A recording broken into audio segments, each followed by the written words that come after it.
नमस्कार, न्यूज 80 पर स्वागत है आपका। मैं हूं आपके साथ राहुल राणा और बुलेटिन की शुरुआत करते हैं। इससे पहले एक नजर हेडलाइंस पर। टोक्यो पैरालिम्पिक्स में भारत की अवनी लखेरा ने गोल्ड जीतकर रचा इतिहास।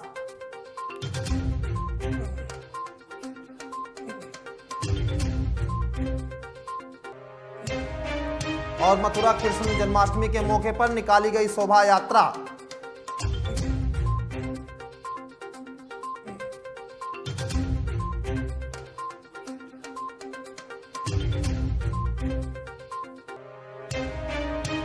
वहीं बिजनौर के एक जमीनी रंजिश में दिखा दो पक्षों में खूनी संघर्ष।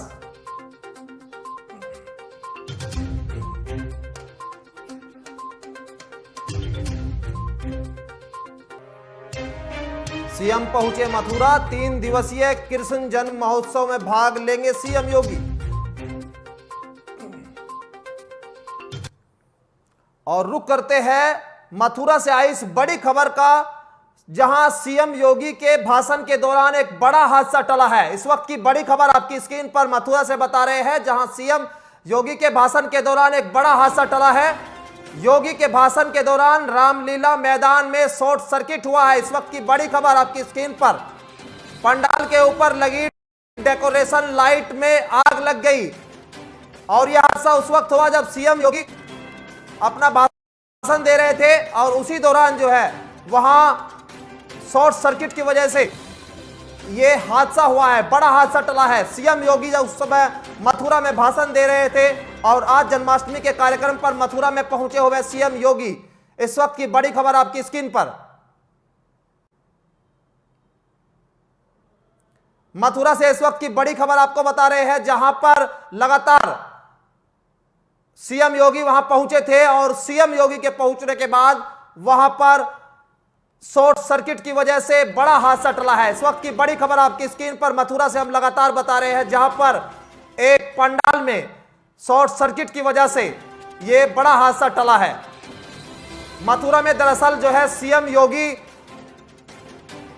भाषण दे रहे थे और उसी दौरान शॉर्ट सर्किट हुआ है और शॉर्ट सर्किट की वजह से जो पंडाल है उसमें आग लगी है। बड़ी खबर आपकी स्क्रीन पर। सीएम योगी के पंडाल के दौरान जो है बड़ा हादसा टला है और जब सीएम योगी वहां पहुंचे और डेकोरेशन लाइट में यह आग लगी है। बताया जा रहा है कि जब सीएम योगी वहां मौजूद थे, भाषण दे रहे थे, उसी समय यह शॉर्ट सर्किट हुआ है।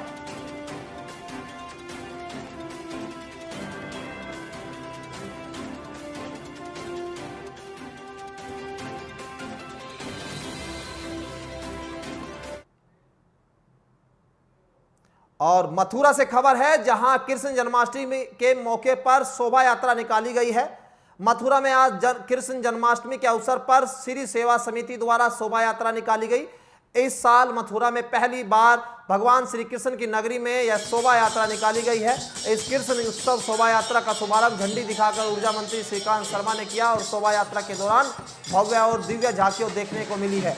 इस दौरान हजारों श्रद्धालु लालित हो गए और यह यात्रा कृष्ण जन्माष्टमी जन्मभूमि से शुरू होकर डी गेट से होते हुए भरतपुर गेट चौक बाजार होते हुए जन्म स्थान पर ही समाप्त हुई। इस शोभा यात्रा में कई राज्यों में आए कलाकार अपनी अपनी कला का प्रदर्शन करने पहुंचे थे। अपने मोदी जी ने खूब बधाई दे रहे हैं, अपने योगी जी बधाई दे रहे हैं। आज हमारे लाला को जन्मोत्सव है और आज 84 कोस पूरी तरह से सजा हुआ है और ये जब से मोदी जी की सरकार केंद्र में आई है, योगी जी की सरकार उत्तर प्रदेश में आई है, तब से हमारे जितने भी पवित्र स्थान है वहाँ होने वाले सभी उत्सवों को सरकार बहुत दिव्य और भव्यता से मनाती है। सब ब्रजवासी और पूज्य संतों के आशीर्वाद से ये सब जितेंद्र ईश्वर की कृपा है, ठाकुर जी की कृपा है। ये बढ़ चढ़ के सब ब्रजवासी आज अपने लाला के जन्मोत्सव पे सब लोग शामिल हो रहे हैं। कुंभ के बाद इतना बड़ा आयोजन और लाला का जन्मदिन, फिर अभिनंदन करें अपनी हम सरकार को, केंद्र की सरकार को अभिनंदन करें, राज्य की को सरकार को अभिनंदन करें कि जैसे प्रयागराज में दिव्य कुंभ भय हो, वैसे ही हमारे वृंदावन में भी दिव्य कुंभ भय हो। आप जगह को हमने आरक्षण भी करे और वहाँ पे बहुत अच्छे से हम रक्षावली भी कर रहे हैं। तो ये सब ब्रजवासियों को आशीर्वाद है, सब देशवासियों को आशीर्वाद है। और बड़ी खबर शामली से बता दें, जहां शामली में एक महापंचायत चल रही है। शामली के कुड़ाना में एक महापंचायत चल रही है, जहां महापंचायत को लेकर गठवाला खाप की पंचायत हुई है।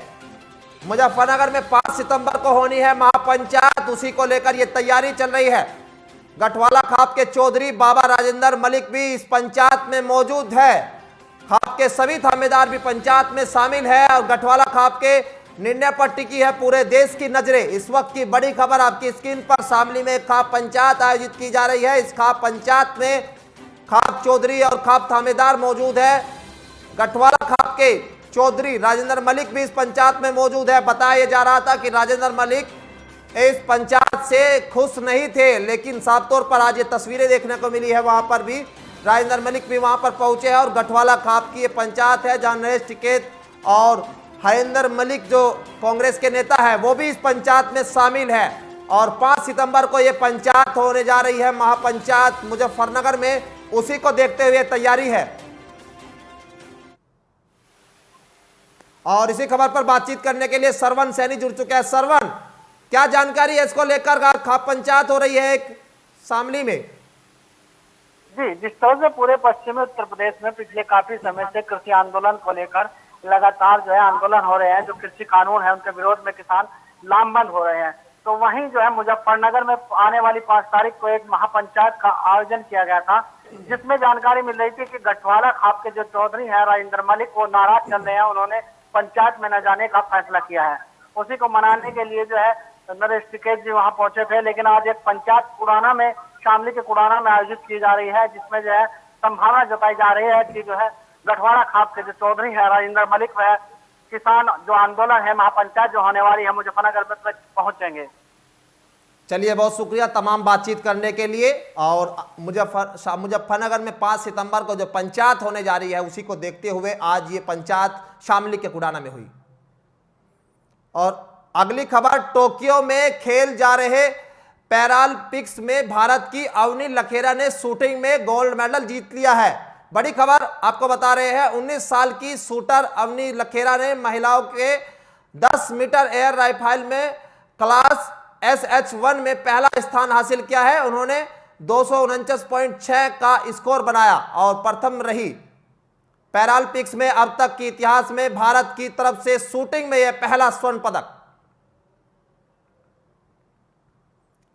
और अगली खबर बिजनौर से है, जहां यूपी के बिजनौर जनपद में थाना चांदपुर खेड़की गांव में जमीनी विवाद को लेकर 2 पक्ष में जमकर खूनी संघर्ष हुआ। इस घटना में दोनों ओर से जमकर लाठी डंडे चले।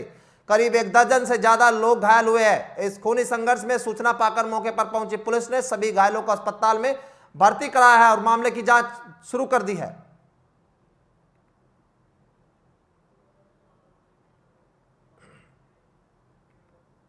और खबर सहारनपुर से है, जहां सहारनपुर के नगर कोतवाली इलाके में 19 अगस्त को छत से गिरकर हुई विवाहिता हुमेरा की मौत मामले में परिजन व ग्रामीण पुलिस की कार्रवाई से नाराज है।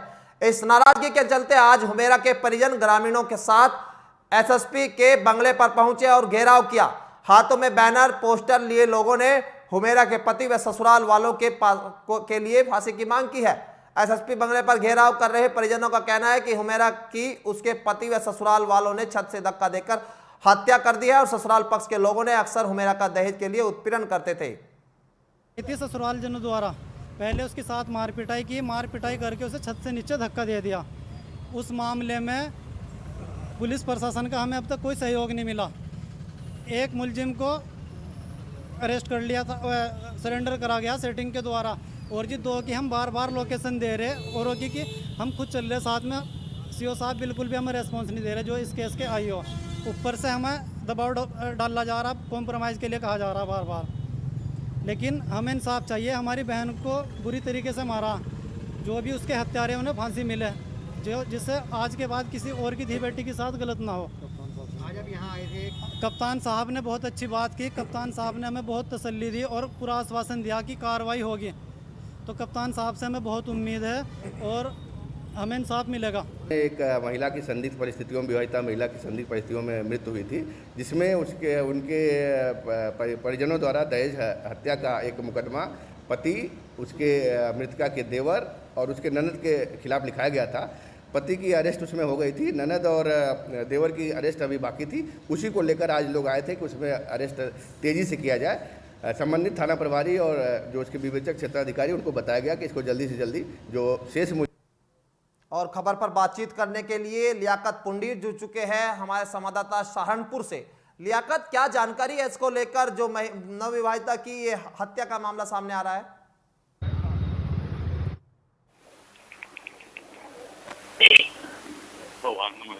लियाकत, आपको आवाज मिल पा रही है? जो ये मामला सामने आ रहा है हत्या का, ये क्या पूरा मामला है? इसको लेकर क्या जानकारी आपके पास? राहुल, एक बार अपना सवाल दोबारा दोहराइए, आवाज आ रही है। चलिए, संपर्क नहीं हो पा रहा है हमारे संवाददाता से। लगातार जो है खबर आपको बता रहे हैं। सहारनपुर में एक खबर सामने आई है जहां पर, और बढ़ते हैं अगली खबर की ओर। अगली खबर कासगंज से मिल रही है जहां पर ट्रेन में लूट करने वाले 3 लुटेरे गिरफ्तार हुए हैं। कासगंज जीआरपी पुलिस ने ट्रेनों में लूट करने वाले 3 लुटेरों को गिरफ्तार करने में सफलता हासिल की है और गिरफ्तार किए गए लुटेरों के खिलाफ कासगंज जीआरपी थाने में आधा दर्जन से अधिक मामले में दर्ज है। जीआरपी पुलिस ने गिरफ्तार किए गए लुटेरों में से 3 मोबाइल बरामद किए हैं और एसओ धर्मेंद्र कुमार गोस्वामी ने बताया कि 23/24 की मध्य रात्रि में आगरा फोर्ट ट्रेन में एक युवक के मोबाइल को चलती ट्रेन से लूटकर भाग गए थे। इन अपराधियों के खिलाफ पूर्व में कासगंज जीआरपी थाने में आधा दर्जन मामले दर्ज है और पकड़े गए लुटेरे सिकंदरा राव थाना क्षेत्र के दमदार गांव में रहने वाले हैं। तीनों को संबंधित धाराओं में जेल भेज दिया है। तो ये वहीं सिकंदराव के बराबर में एक मोहल्ला है दमदपुरा, थाना सिविल लाइन और थाना सिकंदराव में पड़ता है। तो वहाँ से इन्होंने चलती ट्रेन से एक लड़की से मोबाइल छीना था, तीनों ने मिलकर। उसके अलावा ये 2 मोबाइल हैं, ये वाले, ये इन्होंने दूसरी ट्रेनों से छीने थे। तो आज ये यहाँ पे पार्सल घर है, यहाँ पे प्लेटफार्म नंबर 1 पे मथुरा की तरफ को, तो ये योजना बना रहे थे। हम लोगों द्वारा इनको गिरफ्तार किया गया। क्या क्या नाम है, कहाँ के रहने वाले हैं? ये दमदपुरा मोहल्ला पड़ता है सिकंदराव में। इसमें एक का नाम करण है, एक का नाम आकाश है और तीसरे का नाम सूरज है। और करण का इनका आपराधिक रिकॉर्ड है हमारे थाने पर, 6-7 मुकदमे हैं और मुकदमे हम लोग। और सौरभ यादव इसी खबर पर बने हुए हैं। सौरभ, क्या जानकारी है इसको लेकर जो लुटेरे पकड़े गए हैं, जीआरपी पुलिस को ये कामयाबी जो मिली है? बिल्कुल राहुल जी, आपको बता दूं, कासगंज की जीआरपी पुलिस ने 3 लुटेरों को गिरफ्तार किया है। ये सभी लुटेरे जनपद हाथरस के कोतवाली सिकंदराव क्षेत्र के रहने वाले हैं और ये तीनों गिरफ्तार लुटेरे रेल में सवार यात्रियों के साथ लूटपाट की घटनाओं को अंजाम दिया करते थे और बीते दिनों भी इन्होंने कई लूट की घटनाओं को अंजाम दिया, जिन्हें जीआरपी पुलिस ने मुखबिर की सूचना पर गिरफ्तार किया है। इनके पास से 3 लूटे हुए मोबाइल भी बरामद किए हैं। फिलहाल पुलिस गिरफ्तार किए गए लुटेरों से कड़ाई से पूछताछ कर रही है कि और भी घटना का खुलासा हो सकता है। जी राहुल। चलिए, बहुत शुक्रिया तमाम बातचीत करने के लिए। और जीआरपी पुलिस को ये बड़ी कामयाबी मिली है। कासगंज में खबर बता रहे थे आपको जहां ये लुटेरे गिरफ्तार हुए हैं पुलिस ने। और बड़ी खबर बागपत से मिल रही है जहां चाइनीज मांझे की चपेट में आया है बाइक सवार। बागपत में NH 709B पर हुआ यह हादसा और मांझे से कटे बाइक सवार युवक की गर्दन और हाथ। बड़ी खबर आपकी स्क्रीन पर बागपत से, जहां मांझे की चपेट में एक युवक आया है और बागपत के NH 709B पर यह हादसा हुआ है। मांझे से कटे बाइक सवार युवक की गर्दन और हाथ। कोतवाली बड़ौद क्षेत्र के बावली गांव के पास की घटना। बेहद गंभीर हालत में कराया गया है अस्पताल में भर्ती। पत्नी भी थी बाइक पर सवार। शामली जाते वक्त हुआ यह हादसा।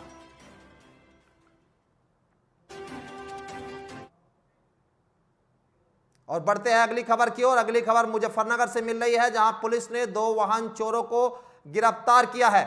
यूपी के मुजफ्फरनगर जनपद की नई मंडी कोतवाली पुलिस ने मुखबिर की सूचना पर मखियाली चेकपोस्ट से चेकिंग के दौरान 2 शातिर वाहन चोर मनीष और सागर को गिरफ्तार किया है। पुलिस ने पकड़े गए चोरों के पास से 8 चोरी की मोटरसाइकिल, 1 तमंचा और कारतूस बरामद किया है। इस मामले में सीओ नई मंडी हिमांशु गौरव ने जानकारी देते हुए बताया कि पकड़े गए शातिर बदमाश आसपास के जनपदों में वाहन चोरी की घटनाओं को अंजाम देकर चोरी की बाइकों और मार्केट में बेचने का काम करते थे। इन दोनों चोरों के पास से जनपद में विभिन्न थानों में कई मुकदमे दर्ज है। ये अपराध और अपराधियों पर नियंत्रण हेतु वरिष्ठ पुलिस अधीक्षक महोदय के निर्देशानुसार चेकिंग की जा रही थी। थाना नई मंडी पुलिस के द्वारा मखियाली चेक पोस्ट के पास से 2 व्यक्तियों को चेकिंग के दौरान पकड़ा गया, उनसे पूछताछ की गई और जानकारी करने पे ये बात प्रकाश में आई कि वो शातिर वाहन चोर हैं। उनके कब्जे से 8 मोटरसाइकिलें, 1 तमंचा 315 बोर और 1 जिंदा कारतूस बरामद हुआ है। और ये भी ज्ञात हुआ कि मुजफ्फरनगर के विभिन्न थानों में उनके खिलाफ अभियोग पंजीकृत हैं। एक व्यक्ति जनपद मेरठ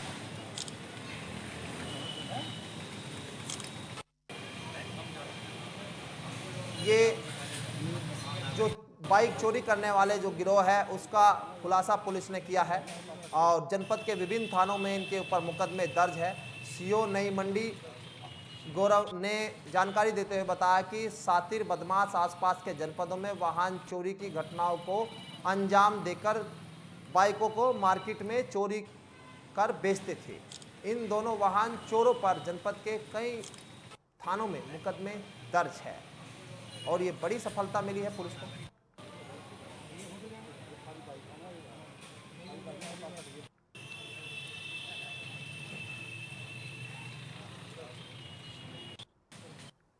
और बिजनौर से खबर है जहां गली में खड़ी वैन में आग लगी है। आग लगने से धू धू कर जली वैन। थाना अफजलगढ़ में सिरवा सुचंद इलाके का यह पूरा मामला और वैन जलकर हुई राख। इलाके में मची अफरा तफरी। बिजनौर से खबर बता रहे थे जहां एक वैन में अचानक आग लग गई और आग लगने से आग जो है पूरी तरह धू धू कर जल गई। इसके बाद इलाके में घटना के बाद से अफरा तफरी का माहौल बना है।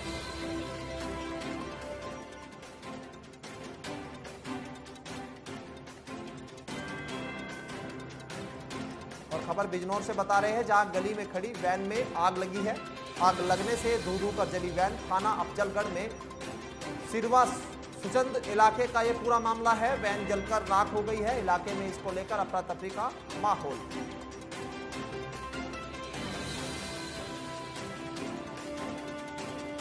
बिजनौर से खबर बता रहे थे जहां गली में खड़ी वैन में आग लगी है।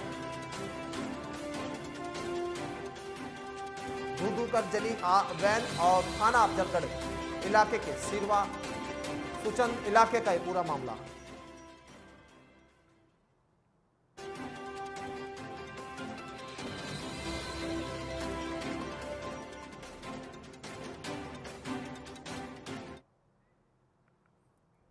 और खबर शामली के कैराना से जहां सरकार द्वारा चलाई जा रही प्रधानमंत्री आवास योजना व पीएम स्वनिधि योजना के लाभार्थियों से मुख्यमंत्री ने सीधा संवाद किया है। साथ ही योजनाओं का अधिक से अधिक लाभ लेने के लिए लोगों को प्रेरित किया है। सरकार द्वारा डूडा विभाग के माध्यम से प्रधानमंत्री आवास योजना व नगर पालिकाओं के माध्यम से पीएम स्वनिधि योजना के लाभार्थी को योजना का लाभ दिया जा रहा है।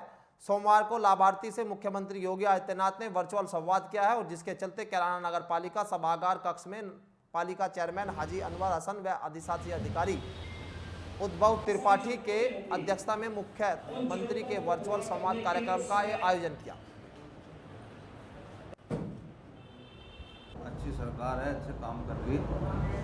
जो लाभार्थी थे उनको उसका वो मिला, मकान वालों को और जो ठेली वालों को उन सबको प्रमाण पत्र देकर सम्मानित किए गए। एसडीएम साहब के हमारे थ्रू मेंबर सभी थे। प्रधानमंत्री आवास योजना में अभी तक कितने लाभार्थियों को लाभ मिल चुका है? 2400। जो स्ट्रीट वेंडर में है, रेडी ठेली वाले 928, ठेली वाले 928 और ये 2400 कुछ हैं। अन्य लोग भी अभी जो है वंचित हैं, उनसे क्या किस तरह की अपील करना चाहते हैं आप? जो लोग इससे जो नई जिन लोगों को लाभ मिला वो अपना फार्म भरें। दोबारा फिर सरकार से पैसा होगा, उन लोगों के मकान भी बनेंगे, ठेली वालों को लोन भी मिलेगा। सरकार तैयार है। नगर पालिका कैराना में भी अपना सबका मुख्यमंत्री जी का संबोधन अपना सभी सभासद और लोगों ने सुना है। नगर पालिका परिषद कैराना में अभी तक प्रधानमंत्री आवास योजना में 2700 लोगों के आवास स्वीकृत हो चुके हैं, जिनको प्रथम किस्त, किसी को 2 किस्त, किसी को 3 किस्तें जारी हो चुकी हैं और उनके मकान निर्माणाधीन हैं। स्ट्रीट वेंडर्स योजना में 948 लोगों को ऋण स्वीकृत हो चुका है और इसमें हम लोगों का टारगेट है कि जितनी जनता है यहाँ की उसके कम से कम 2% लोग, यानी लगभग 2700 लोगों को इसमें वेंडर्स में अपना लाभ दिया जाए। चयन की कार्रवाई चल रही है सभी सभासद लोगों से और यहाँ की सम्मानित जनता से, पत्रकार बंधुओं से भी मेरा आग्रह है कि जो भी लाभार्थी गण छूटे हुए हैं जिन्हें अभी तक लाभ नहीं मिला है उनको अपना भेज करके उनके फार्म अपना भरवाएं, बैंकों से उनका ऋण स्वीकृत कराया जाएगा। 10,000 रुपये का ऋण को वेंडर्स योजना के अंतर्गत अपना स्वीकृत। और खबर शामली से, जहां थाना भवन क्षेत्र के गांव कादागढ़ में प्रेम प्रसंग के चलते एक युवक ने आत्महत्या कर ली है। मृतक युवक का नाम परमजीत सिंह था, जिसकी उम्र महज 23 वर्ष थी। परमजीत ने आत्महत्या करने से पहले यूट्यूब पर अपना एक 6 मिनट की वीडियो अपलोड किया है, जिसमें परमजीत किसी युवती से प्रेम प्रसंग की बात कबूलते हुए कह रहा है कि वह पिछले 2 साल से एक युवती से प्रेम प्रसंग था, लेकिन कुछ समय पहले से युवती ने उससे बातचीत करना बंद कर दिया। उसके कारण अब वह काफी परेशान है। उसी से दुखी होकर वह आत्महत्या कर रहा है। ਉਹਦਾ ਭਰਾ ਸਪੈਸ਼ਲ 1 ਜਨਵਰੀ ਨੂੰ ਮੈਨੂੰ ਮਿਲਣ ਆਇਆ ਸੀ ਤੇ ਉਸਨੇ ਬੋਲਿਆ ਕਿ ਦੀਦੀ ਪੇਪਰ ਦੇਣ ਗਈ ਹੈ 10 ਦਿਨਾਂ ਬਾਅਦ 10 ਤਰੀਕ ਨੂੰ ਆਏਗੀ ਤੇ ਮੈਂ ਤੁਹਾਡੀ ਗੱਲ ਕਰਾ ਦਾਂਗਾ। 10 ਤਰੀਕ ਨੂੰ ਜਦੋਂ ਮੈਂ ਫੋਨ ਕੀਤਾ ਮੈਂ ਵਾਪਸ ਮੁੜ ਆਇਆ, ਪਰ ਉਹਨੇ ਮੇਰੀ ਕੋਈ ਗੱਲ ਨਹੀਂ ਕਰਾਈ, ਸਗੋਂ ਧਮਕੀ ਦਿੱਤੀ ਕਿ ਸਾਨੂੰ ਬਲੈਕਮੇਲ ਕਰਦਾ ਸੀ, ਗੁਰਵਿੰਦਰ ਵੀਰ ਨੂੰ ਦੱਸ ਦਾਂਗੇ। ਕੁਛ ਨਹੀਂ ਚੱਲਦਾ ਰਿਹਾ, ਮੈਂ ਫਿਰ ਵੀ ਕੋਲ ਕਰਦੇ ਰਿਹਾ ਕਿ ਕੋਈ ਨਾ ਮਜਬੂਰੀ ਹੁੰਦੀ ਹੈ।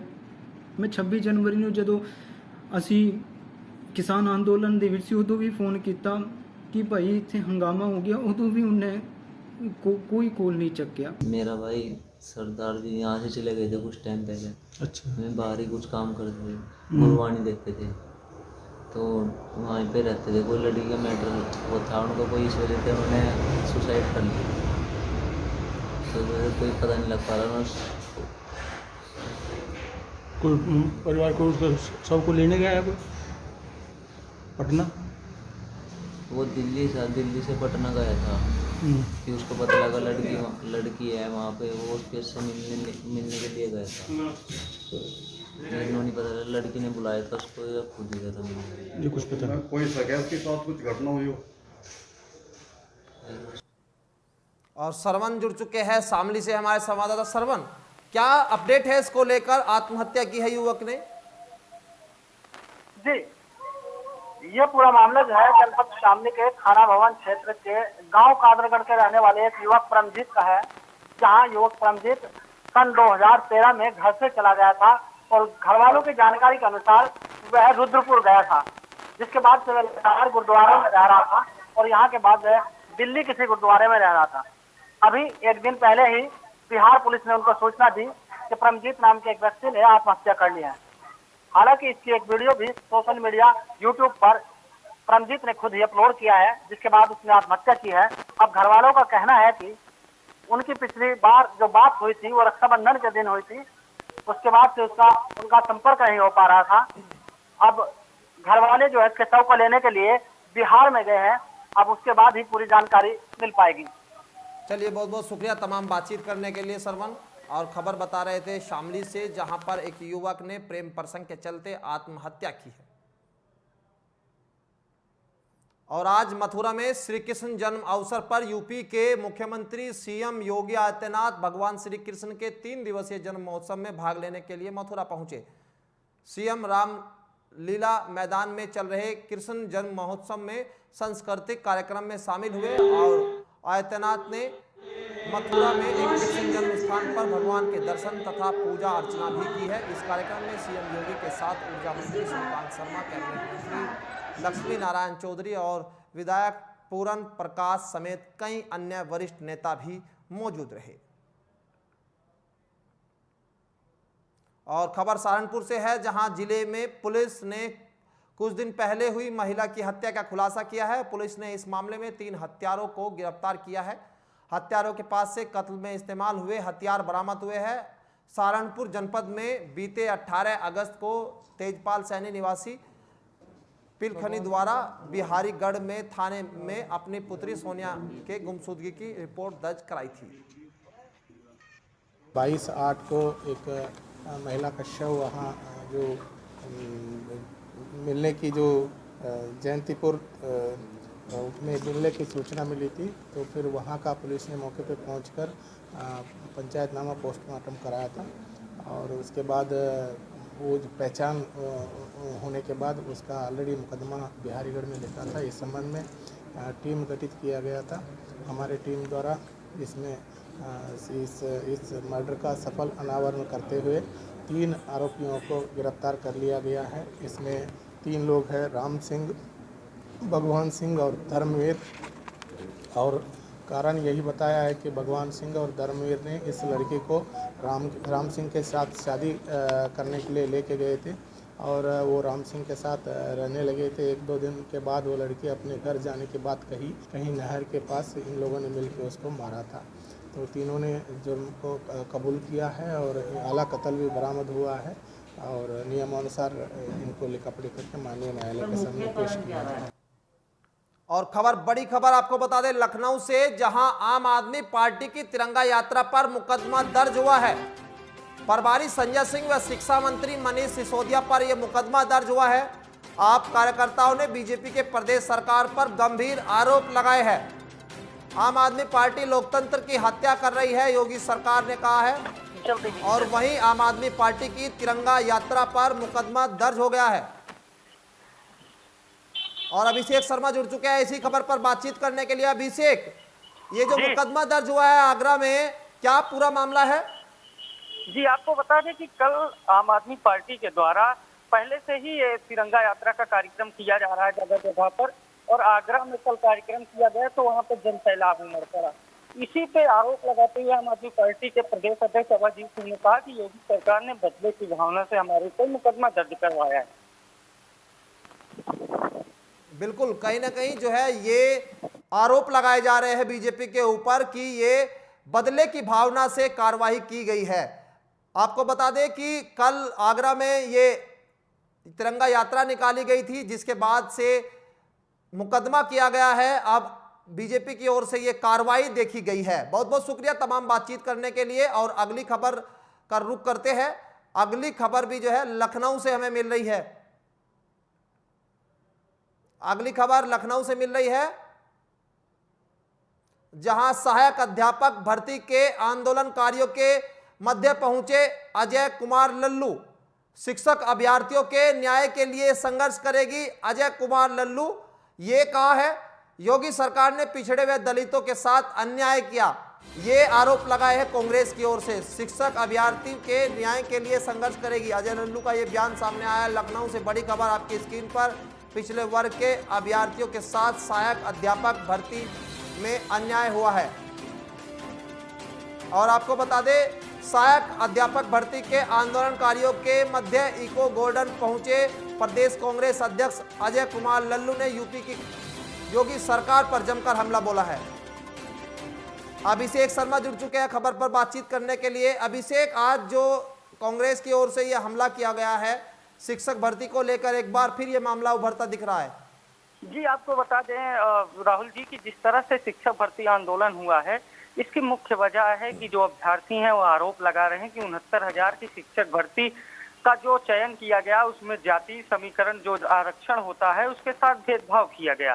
तमाम राजनीतिक दल लखनऊ में इस यूको गार्डन में जो यह कार्यक्रम चल रहा है अभ्यर्थियों का धरना प्रदर्शन, उसको अपनी अपनी राजनीतिक रोटियां सेकने के लिए इस्तेमाल कर रहे हैं। चाहे समाजवादी पार्टी हो, चाहे कांग्रेस पार्टी हो, हर कोई वहां पर युवाओं के दर्द पर मरहम लगाने की बात करता है। लेकिन जो मूलभूत मुद्दे हैं जिस पर कुछ आगे कार्रवाई हो सकती है, जिस पर आगे मांगी सुनी जा सकती है, वह कोई नहीं करने को तैयार है।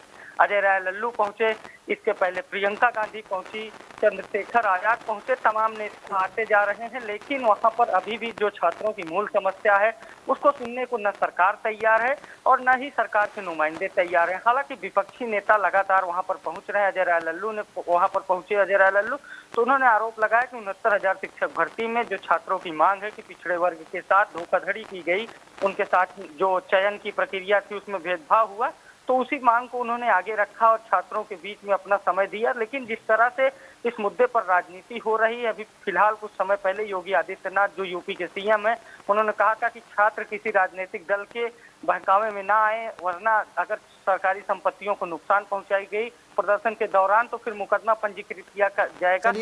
चलिए बहुत बहुत शुक्रिया आपका बातचीत करने के लिए अभिषेक। और लगातार 69,000 शिक्षक भर्ती को लेकर घोटाले के आरोप लगते रहे हैं सरकार के ऊपर। विपक्ष इस मुद्दे को भुनाने की पूरी कोशिश कर रहा है।